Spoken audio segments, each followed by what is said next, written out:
शिवाय शिव शिव शंभो नमः शिवाय नमः शिवाय शिव शिव शंभो नमः शिवाय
ನನ್ನ ಗುರುಗಳು ಆಗಮಿಸಿದರೋ ಇಲ್ಲೋ?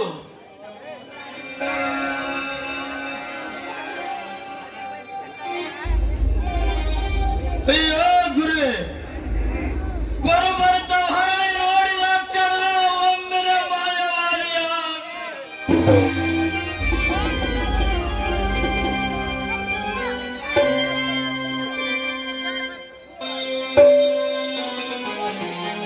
ಗುರುವೇ, ಎಲ್ಲವೂ ವ್ಯರ್ಥವಾಯಿತು. ಏನು ಮಾಡಲಿ? ನೀ ಹಾಕಿದ ಕಟ್ಟಡ ಕೆಳಗೊಳಿಸಿದರಾಗಿ ನಾನು ನಿಮಗೆ ದ್ರೋಹದಂತೆ ಆಯಿತು. ಗುರುವೇ, ಗುರುವೇ, ಈ ನಿಮ್ಮ ಸನ್ಯಾಸಿ ಶಿಶುವನ್ನು ಕ್ಷಮಿಸಿ ಪುನಃ ದರ್ಶನ ಭಾಗ್ಯ ದಯಪಾಲಿಸು ದೇವ.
ಬೇಡ. ನಿನ್ನ ಗುರು ನಿನ್ನ ಬೆಂಬತ್ತಿ ಇದ್ದಾನೆ ಸಿದ್ದೇಶ, ನಿನ್ನ ಗುರು ನಿನ್ನ ಬೆಂಬತ್ತಿ ಇದ್ದಾನೆ. ನನ್ನ ಗುರು ಎಲ್ಲಿರುವ ಸಿದ್ದೇಶ, ನೀನು ಭೂಮಿಗಿಳಿದು ಬರುತ್ತಿರುವ ಸಮಯದಲ್ಲಿ ಕೊಟ್ಟ ವಚನ ಮರೆತು ನನ್ನನ್ನು ಮರಳಿ ನೋಡಿದ್ದಕ್ಕಾಗಿ ನಾನು ಇದೇ ಶಿವಪುರ ಹಟ್ಟಿಯಲ್ಲಿ ಮಾಯವಾಗಿದ್ದೇನೆ ಸಿದ್ದೇಶ. ಇದೇ ಶಿವಪುರ ಹಟ್ಟಿ ಹೋಗಿ ಮುಂದೆ ಮಾಯವಂಗನಾಪುರ ಎಂಬ ನಾಮ ಪಡೆಯುವುದು. ನಾನು ಈಗಿನ ರೂಪವನ್ನು ಬದಲಿಸಿ ಗುರು ಸೋಮಲಿಂಗನೆಂಬ ನಾಮದಿಂದ ಇಲ್ಲಿಯೇ ಆರಾಧಿಸುವುದು. ಸಿದ್ದೇಶ, ನೀನು ಮಾತ್ರ ನಿನ್ನ ವಾಸಸ್ಥಳವಾದ ಮುಮ್ಮೆಟ್ಟಿಗೆರೆಯಲ್ಲಿಯೇ ನೆಲೆಸು. ಕೈಲಾಸದಲ್ಲಿದ್ದಾಗ ಪ್ರತಿನಿತ್ಯ ನಿಯಮದ ಪೂಜೆಯನ್ನು ಹೇಗೆ ನಿರ್ವಹಿಸುತ್ತಿದ್ದೆಯೋ ಅದರಂತೆ ನಿನ್ನ ಮಾಯವ ಗುಡ್ಡದಿಂದ ಈ ಶಿವಪುರ ಸ್ಥಾನಕ್ಕೆ ಬಂದು ನಿನ್ನ ನಿತ್ಯ ನಿಯಮದ ಸತ್ಯದ ಪೂಜೆಯನ್ನು ಜರುಗಿಸಿದರೆ ನಾನಿನ್ನೆಂದು ಕೈ ಬಿಡುವುದಿಲ್ಲ. ತಿಳಿದ ಸಿದ್ದೇಶ. ನನ್ನ ಗುರು ಮಾಯ ರೂಪದಂತಿದ್ದು ಮಾತನಾಡುತ್ತಾರೆ. ನನ್ನ ಗುರು ಇದ್ದಾರೆ, ಇಲ್ಲಿಯೇ ಇದ್ದಾರೆ. ನನಗೆ ಹಾಕಿಕೊಟ್ಟ ಸ್ಥಾನ ಇದೆ. ಈ ಸ್ಥಾನವನ್ನು ಬಿಟ್ಟು ಎಲ್ಲಿ ಹೋಗಬಾರದು. ಗುರುವೇ, ನೀವು ಹೇಳಿದ ಪ್ರಕಾರ ಇಲ್ಲಿಯೇ ನನ್ನದೊಂದು ಆಶ್ರಮ ಮಾಡಿಕೊಂಡಿರುವೆ. ಇಲ್ಲಿ ಕಾಣುವುದು ಅರಿಕೇರಿ. ಹೌದು, ನನ್ನ ಗುರುಗಳ ಮಾಯವಾದ ಸ್ಥಳ ಮಾಯಮಂಗಲಾಪುರವಾಯಿತು ಎಂದು ನನ್ನ ಗುರುವಿನ ಸೇವೆ ಮಾಡುತ್ತಾ ಕಾಲ ಕಳೆಯಬೇಕು.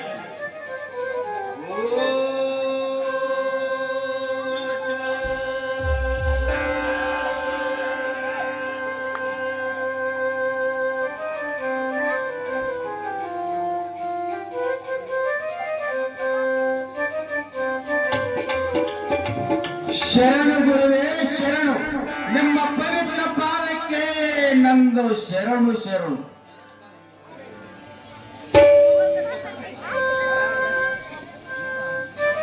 ಶರಣ ಶರಣು, ಬಾರಪ್ಪ ಭೂತಾಳಿಸಿದ್ದ ದೇವ, ನಾನು ನಿಮ್ಮ ಆಶ್ರಮ ವಾಸಿಯಾಗಿ ಕಲಂಕರವಾಗಿ ನಿಮ್ಮ ಸೇವೆ ಮಾಡಿಕೊಂಡು ಬರುತ್ತವೆ. ದೇವ, ನೀವು ಪಡೆದ ಜೋಳಿಗೆ ಜಗತ್ತಿಗೆ ಅನ್ನ ಪ್ರಸಾದ ದಿವ್ಯ ಜೋಳಿಗೆ ಬಂದಿದ್ದರೆ ಸಾಕು. ನಿಮ್ಮ ಆಶ್ರಮದಲ್ಲಿ ಬದುಕುವೆ, ಅದು ಇರಲಿ ಗುರುದೇವ. ನನಗೆ ನೀವು ಗುರುಗಳಾಗಿದ್ದೀರಿ. ನಿಮಗೆ ಗುರುಗಳು ಯಾರು ದೇವ? ಗುರುಗಳು ಯಾರು ಎನ್ನ ಮುಂದೆ ಹೇಳಿರಿ ದೇವ, ಹೇಳಿ. ಕೇಳು ಭೂತಾಳಿಸಿದ್ದ, ನನ್ನ ಗುರುಗಳಾದ ಗುರು ಸೋಮಲಿಂಗೇಶ್ವರರನ್ನು ಕರೆದುಕೊಂಡೇ ಬಂದೆ ಭೂತಾಳಿಸಿದ್ದ. ಆಗಲಿ ಗುರುವೇ, ಬಂದಿರೋ ಬಹಳ ಒಳ್ಳೆಯದಾಯಿತು. ಆದರೆ ನೀವು ನನಗೆ ಗುರುಗಳಾಗಿದ್ದೀರಿ. ಗುರು ಸೋಮಲಿಂಗೇಶ್ವರ ಈ ಜಗತ್ತಿಗೆ ದೇವರು. ಅಂತ ದೇವ ಗುರುವಿನ ಪೂಜೆ ಮಾಡಿ ಪುನೀತರಾಗೋಣ. ಗುರುದೇವ, ಏಕಲವ್ಯನು ಗುರುವಿನ ಮೂರ್ತಿ ಪೂಜೆ ಮಾಡಿ ವಿದ್ಯಾ ದೊರಕಿಸಿಕೊಂಡ ಹಾಗೆ ನಾವು ನೀವು ಕೂಡಿ ವರ್ತಿಸೋಣ, ಅಲ್ಲವೇ ದೇವ? ಭೂತಾಳಿಸಿದ್ದ, ಈ ಗುಡ್ಡುಗಾಡು ಎಷ್ಟು ಸುಂದರವಾಗಿದೆ ನೋಡು. ಚಾರ ಚಕೋರ ಪಕ್ಷಿಗಳ ಚಿಲಿಪಿಲಿ ನೀನಾದ ಹುಲ್ಲು ಪಚ್ಚಗಳು ಪಸರಿಸಿ ಎಲ್ಲೆಲ್ಲ ಹಸಿರು ತೋರಣ ಹಾಸು ಹಕ್ಕಾಗಿದೆ. ಇಂಥ ಸುವರ್ಣ ಸ್ಥಳದಲ್ಲಿ ತಂಗಬಹುದೇ ಶಿಷ್ಯ? ಗುರುದೇವ, ತಮ್ಮ ವಿಚ್ಛೆಯಂತೆ ಆಗಲಿ ದೇವ. ನೋಡು ಭೂತಾಳಿಸಿದ್ದ, ಆ ಶಿವನ ಕೃಪೆಯು ಸದಾ ನಮ್ಮ ಮೇಲೆ ಇರಲಿ. ಏಕೆಂದರೆ ಇನ್ನು ನನ್ನ ಗುರುವಿನ ಪೂಜೆ ವೇಳೆ ಆಯಿತು. ಏಕೆಂದರೆ ಸೂರ್ಯೋದಯದೊಳಗಾಗಿ ಗುರುವಿನ ಪೂಜೆ ಮುಗಿಸಿಕೊಂಡು ಬರಬೇಕು. ನಾನು ನನ್ನ ಗುರುವಿನ ಪೂಜೆಯನ್ನು ಮಾಡುವಾಗ ಯಾರೂ ನೋಡಬಾರದು, ತಿಳಿದ ಭೂತಾಳಿಸಿದ್ದ. ದೇವ, ನಮ್ಮ ಪೂಜೆಯನ್ನು ಮಾಡುವಾಗ ಆಕಸ್ಮಿಕವಾಗಿ ಯಾರಾದರೂ ನೋಡಿದರೆ ಹೇಗೆ ಮಾಡುವುದು ದೇವ, ಹೇಗೆ ಮಾಡುವುದು? ನೋಡು ಭೂತಾಳಿಸಿದ್ದ, ನಾನು ನನ್ನ ಗುರುವಿನ ಪೂಜೆಯನ್ನು ಮಾಡುವಾಗ ಯಾರಾದರೆ ನೋಡಿದರೆ ಆ ಮಾನ್ಯರು ಸಾಕ್ಷಾತ್ ದೇವಪುತ್ರರೆಂದು ತಿಳಿ ಭೂತಾಳಿಸಿದ್ದ. ಇನ್ನು ನನ್ನ ಗುರುವಿನ ಪೂಜೆ ವೇಳೆ ಆಯಿತು. ನಾನು ಪೂಜೆ ಮುಗಿಸಿಕೊಂಡು ಬರೋದ್ರೊಳಗಾಗಿ ನೀನು ನನ್ನ ಕಾರ್ಯವನ್ನು ಮುಗಿಸಬೇಕು. ತಿಳಿದೇ ಭೂತಾಳಿಸಿದ್ದ. ಆಗಲಿ ದೇವ, ನಿಮ್ಮ ಆಜ್ಞೆಯಂತೆ ನಾನು ಆದರೂ ನಡೆದುಕೊಳ್ಳುತ್ತೇನೆ. ನಾನು ಬರುವೆನು. ನನಗೆ ಯಾವ್ದಾದ್ರು ಆಶೀರ್ವಾದ ಮಾಡು ದೇವ. ಕಲ್ಯಾಣವಾಗಲಿ, ಹೋಗಿ ಬರುವಂತ ನಾವು. ಜೈ ಗುರು ಸ್ವಾಮಿಲಿಂಗೆ, ಜೈ ಗುರು ಸ್ವಾಮಿಲಿಂಗೆ.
ಮಕುಣಪುರವಾ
ಆ ಯತಿಯು ಲಿಂಗ ಪೂಜೆ ಮಾಡುವಾಗ ಲಿಂಗ ಹಾಗೂ ಯತಿಯ ಮೇಲೆ ಸೂರ್ಯ ಕಿರಣವು ಗೋಚರವಾಯಿತು. ಅವರು ಹೋದ ಕ್ಷಣವೇ ಕತ್ತರವಾಯ್ತವೆ. ಇದು ಎಂತ ಚಮತ್ಕಾರ! ಆರಕೆರೆ ಸೀಮೆ ಬೆಟ್ಟ ಮೇಲಿನ ಮಾಯಾಗೆ ಮಗ ಸಿದ್ದೇಶ್ವರರೇ ಇರಬೇಕು. ಅಂತ ಭಕ್ತಗಳ ಮಾತ್ರ ನನ್ನ ಸ್ಥಾನದಲ್ಲಿ ನೆಲಗಟ್ಟಿ ಮೆಟ್ಟಿ ನಿಂತ ಕ್ರಾಂತಿಕಾರಿ ಕಂಬ ಧರ್ಮ ಉದಯಶೀಲರ ನಮ್ಮ ಸ್ಥಾನದಲ್ಲಿ ಮೂರ್ತಿ. ಅಯ್ಯೋ ಭಗವಂತನಾಟ ಬಲ್ಲವರು ಯಾರು? ಶಿವ ಶಿವ ನನ್ನ ಕಣ್ಣುಗಳಿಗೆ ಕಾಣಿಸುವುದು ಎಂತ ಪುಣ್ಯ ಏನು? ಹಾ ತಾವ್ಯಾರು? ನಾನಮ್ಮ ಪದ್ಮಾದೇವಿ, ನೀನೇಕೆ ಭಯಗ್ರಸ್ತರಾಗಿರುವಿ? ಮಗಳೇ, ನಾನು ಅಮೋಘ ಸಿದ್ಧರ ಗುರು ಸೋಮಲಿಂಗನಮ್ಮ. ಗುರುವೆ, ಮಾತ್ಮರುವ ತಾವು ಈ ಕಡಿಮೆ ತುಂಬಿರುವ ತಿಪ್ಪೇರಕ್ಕೆ ಕುಳಿತಿರುವಿರಿ. ನಿಮಗೆ ಬೇಕಾದರೆ ಉತ್ತಮ ಸ್ಥಳವು ಕೊಡುತ್ತಿದೆ. ಪದ್ಮಾದೇವಿ, ಇದು ತಿಪ್ಪೆ ಅಲ್ಲಮ್ಮ. ಈ ಸ್ಥಳ ದೇವನಿರುವರ ಒಬ್ಬರಿಗೆ ಕಾಲನ್ನು ಕ್ರಮವಾಗಿ ಒಬ್ಬರಿಗೆ ನಶಿಸಿ ತಿಪ್ಪೆ ಆಗಿದೆ ಅಷ್ಟೇ. ಇರಲಿ ಪದ್ಮಾದೇವಿ, ಇದೀಗ ಪೂಜೆ ಮುಗಿಸಿಕೊಂಡು ಹೋದರಲ್ಲಮ್ಮ ಅವರು ನನ್ನ ಶಿಷ್ಯ. ಅವರು ಕೈಲಾಸದಿಂದ ಮರ್ತ್ಯ ಲೋಕಕ್ಕೆ ಬಂದಿದ್ದಾರೆ. ಆತನ ಕಲ್ಯಾಣಿಗೋಸ್ಕರ ಆತನಿಂದ ಗುರುವಾಗಿ ನಾನು ಬಂದಿದ್ದೇನೆ ಪದ್ಮಾದೇವಿ. ಆದರೆ ಅವರಿಗೆ ಮುಖ ತೋರಿಸದೆ ಮಾಯದಿಂದ ಕಾಲ ಕಳೆಯುತ್ತಿದ್ದೇನೆ ಪದ್ಮಾದೇವಿ. ಅವರು ಅಲ್ಲಿ ಅಡಿಕೆರೆ ಸೀಮೆಯಲ್ಲಿರುವ ಗುಡ್ಡದಲ್ಲಿ ವಾಸಿಸುತ್ತಿದ್ದಾರೆ. ನೋಡು ಪದ್ಮಾದೇವಿ, ಕಾಲಾನುಸಾರವಾಗಿ ಲೋಕ ಕಲ್ಯಾಣಕ್ಕಾಗಿ ಜಗದ ಉತ್ತರಾಂಗನಾಗಿರುವ ಸೃಷ್ಟಿಕರ್ತ ಶ್ರೀ ಅಮೋಘಿ ಸಿದ್ಧನ ಬಾಳಲ್ಲಿ ಒಂದು ಮಹತ್ವಪೂರ್ವಕ ಸನ್ನಿವೇಶ ತಂದೊಡ್ಡಿದ್ದಾನೆ. ಅದಾವುದೆಂದರೆ ಆತ ನೀನು ಸಂಸಾರಿಯಾಗಿ ಬಾಳಬೇಕಾಗಿದೆ. ಲೋಕದಲ್ಲಿ ನಾಗರಾಯರ ಮಗಳ ಪದ್ಮಾದೇವಿ ಆದ ನೀನೆ ಆತನಿಗೆ ಸತಿಯಾಗುವಂತೆ ಆ ಪರಮಾತ್ಮನ ಇಚ್ಛೆಯಂತೆ ಅಮೋಘಿ ಸಿದ್ಧನ ಧರ್ಮ ಪತ್ನಿಯಾಗಿ ಈ ಲೋಕ ಕಲ್ಯಾಣವೆಸಗಬೇಕು. ತಿಳಿಯಿತೇ ತಾಯಿ? ದೇವ, ಉಣ್ಣಿ ಕೆಚ್ಚರಾಗಿದ್ದು ಉಣ್ಣದಂತ ನಡೆಯಲಮ್ಮ ಗಾದೆಯಂತೆ. ಆ ಉಣ್ಣೆ ಅಷ್ಟು ತೆರೆ ಹಿಡುಕುತ್ತ ನನಗಿಲ್ಲ ದೇವ. ದೇವತಾ ಸ್ವರೂಪರಾದ ಸಿದ್ದೇಶ್ವರನು ಮದುವೆ ಆಗುವೆ. ನಿಮ್ಮ ಮಾತನ್ನು ಅಲ್ಲಗಳೆಲ್ಲ ಆಯ್ತು ತಂದೆ. ಕಲ್ಯಾಣವಾಗಲಿ. ನೋಡಮ್ಮ, ನಿಮ್ಮ ತಂದೆ ಧನಿಕರು ನಮ್ಮಂತ ಸನ್ಯಾಸಿಗಳಿಗೆ ನಿನ್ನನ್ನು ದಾರಿ ಎಳೆದು ಕೊಡಲು ನಿರಾಕರಿಸಿದರೆ ಎತ್ತುಗಳೇ, ಆಕಾಶ ಬೆಂಕಿ ಮಳೆ ಸುರಿದರು, ನಾವು ಮೆಟ್ಟುವ ಭೂಮಿ ಬಾಯಿ ಬಿಟ್ಟರು. ನನ್ನ ಪಟ್ಟ ಮಾತ್ರ ಬಿಡಲಾರೆ. ಆಯ್ತ ದೇವ, ನಾನು ಹೋಗಿ ಬರುವೆ. ಆಶೀರ್ವಾದಿಸು ನನ್ನನ್ನು. ಹೋಗಿ ಬಾರಮ್ಮ, ನಿನಗೆ ಕಲ್ಯಾಣವಾಗಲು.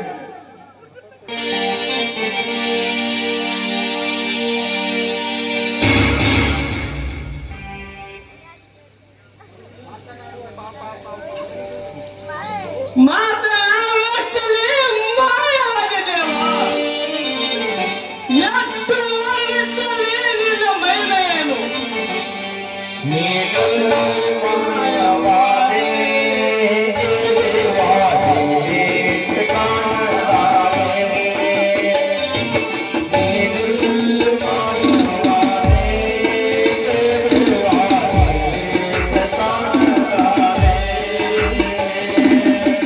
ಗುರುವೇ ಸೋಮಲಿಂಗೇಶ್ವರ, ಏನು ಮಾಯವಾದ ತಂದೆ, ಏನು ಮಾಯವಾದ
ಗಣದೇವಿ, ಪರಮಾತ್ಮನು ನಮಗೊಂದು ಸಾಕಷ್ಟು ಶ್ರೇಯ ಸಂಪತ್ತು ಕೊಟ್ಟಿರುವನು. ಆದರೆ ಸಂತಾನ ಭಾಗ್ಯ ಮಾತ್ರ ಕರುಣಿಸಲಿಲ್ಲ ದೇವಿ, ಕರುಣಿಸಲಿಲ್ಲ.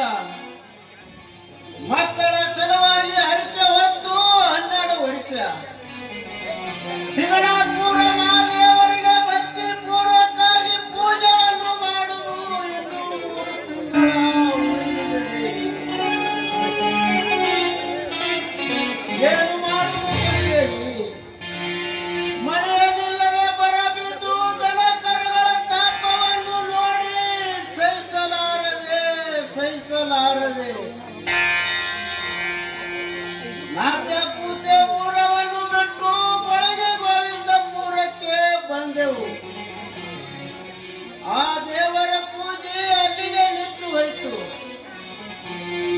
ಇನ್ನು 3 ತಿಂಗಳ ಸೇವೆಗೆ ಮೆಚ್ಚಿಯ ಶಿವನು ನಮಗೆ ಸಂತಾನ ಭಾಗ್ಯವನ್ನು ಕರುಣಿಸುತ್ತಿದ್ದನು ಏನು. ಈಗಂತೂ ನಾವು ಚಿಂತಿಸುವುದು ಬೇಡ ದೇವಿ, ಬೇಡ. ಮಕ್ಕಳಂತೂ ನಮ್ಮ ಭೋಗದಲ್ಲೇ ಇಲ್ಲ.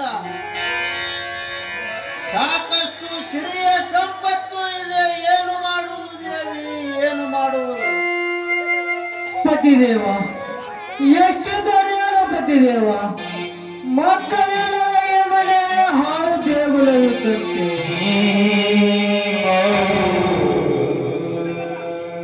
ಹೂವಿಲ್ಲ ತೋಟವಿದ್ದಂತೆ, ಉಪ್ಪಿಲ್ಲದ ಊಟವಿದ್ದಂತೆ. ಆ ಮಹಾದೇವರ ಪೂಜೆ ಮಾಡಲು ಇನ್ನು 3 ತಿಂಗಳು ಉಳಿದವು ಪತಿದೇವ, ಇನ್ನು 3 ತಿಂಗಳು. ಇಷ್ಟು ದಿನ ಮಾಡಿಕೊಂಡು ಬಂದ ಎಂದು ನೀರಿನಲ್ಲಿ ಹೋಮ ಮಾಡಿದಂತಾಯ್ತು ಪತಿದೇವ.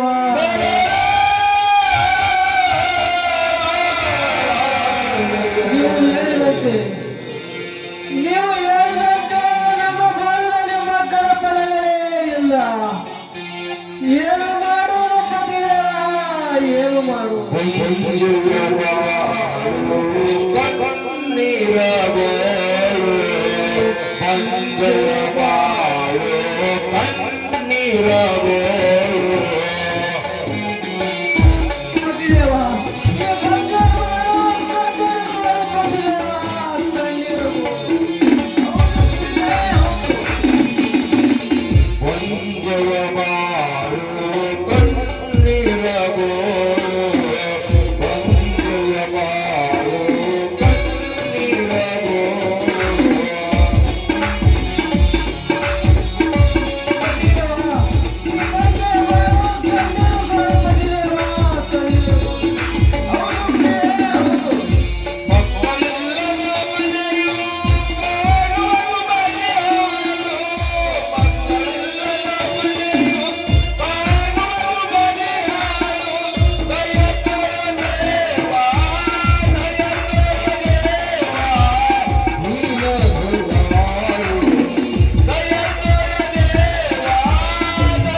ಕಣದೇವಿ ಇಂದು ಚೌತಿ ಅಮಾವಾಸ್ಯೆ ಸೂರ್ಯ ದೇವನಿಗೆ ಗ್ರಹಣ ಹಿಡಿದು ಮೋಕ್ಷ ಆಗುವ ಕಾಲ ಬಂದಿದೆ. ನೀನು ಭೀಮಾ ನದಿಗೆ ಹೋಗಿ ನೀರವನ್ನು ತೆಗೆದುಕೊಂಡು ಬಾ ಹೋಗು ಕಣದೇವಿ, ತೆಗೆದುಕೊಂಡು ಬಾ ಹೋಗು. ಆಗಲಿ ಸ್ವಾಮಿ.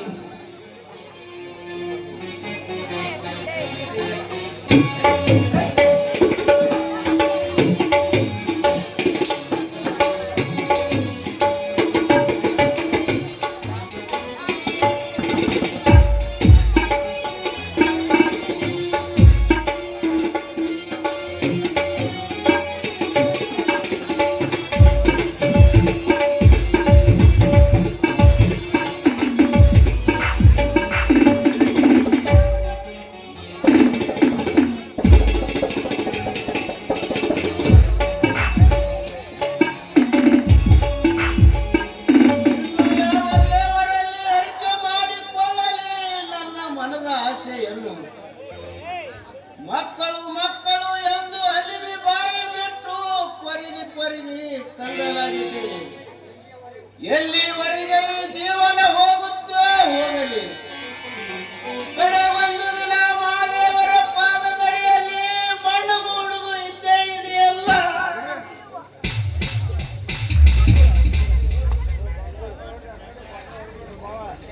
ಸಮಾಧಾನವಿಲ್ಲ. ನಾವು ಆಸೆಯಿಲ್ಲದ ಬಳಿಯಂತೆ ಆಗಿದ್ದೇವೆ. ಈ ಹೇಸಿ ಜೀವನ ಬೇಸರವಿಲ್ಲದ ಕಾಲವನ್ನು ಕುಟ್ಟಿದೆ. ಈಗ ಕನದೇವಿ ಬರುವ ವೇಳೆಯತ್ತು ಸ್ವಲ್ಪ ಹೊತ್ತು ಆರಂಭಿಸಿದೆ. ಇದು ಯಾವಾಗ ನಾಶವ ದೇವ ವಿಧಿ ನಿನ್ನ ಚೆಲ್ಲಾಟವು ಇದು ಯಾವಾಗ ನಾಶವ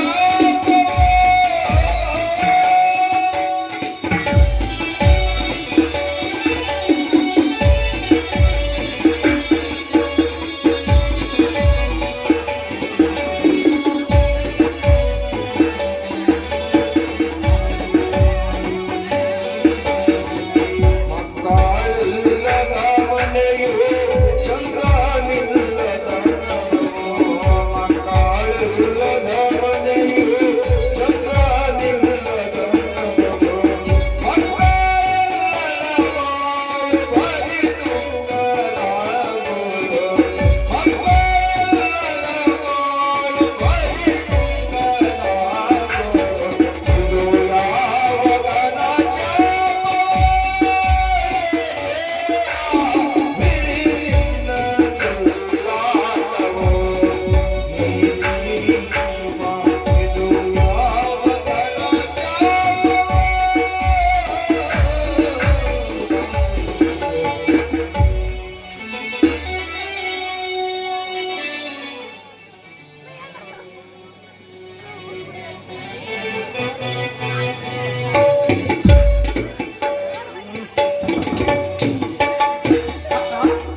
ಅಕ್ಕ, ಏನೈತಿ ತಂಗಿ? ಅಲ್ಲಿ ಯಾರು ಬರತ್ತಾರ ನೋಡಕ್ಕ?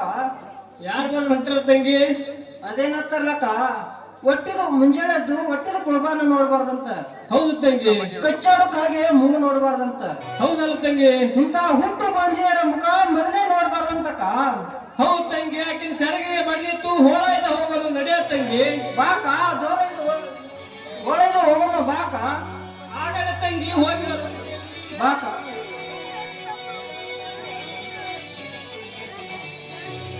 ಯಾಕೆ ಕನದೇವಿ ಏನಾಯ್ತು? ಹಾಗೂ ಅದೇನು ಬತ್ತಿದೆಯವ, ದಾರಿ ದಾರಿಗೂ ಜನ ಆಡುವ ಪಾರ್ಥ ನನಗೆ ಸಹಿಸದಾಗಿದೆ ಬತ್ತಿದೆಯವ.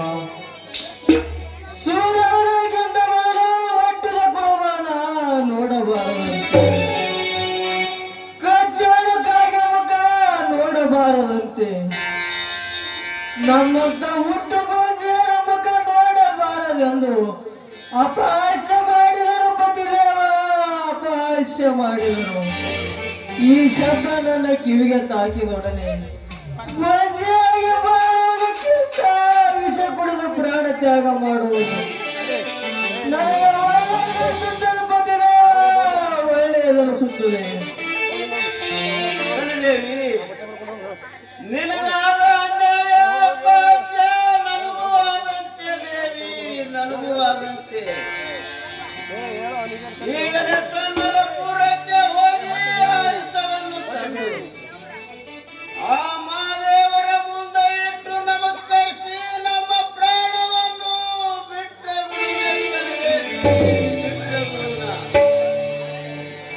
ಅಂದರೆ ನಮ್ಮ ಆತ್ಮಕ್ಕೆ ಶಾಂತಿಯಾಗುತ್ತದೆ. ತಿಳಿತೇ ಕಲಿದೇವಿ?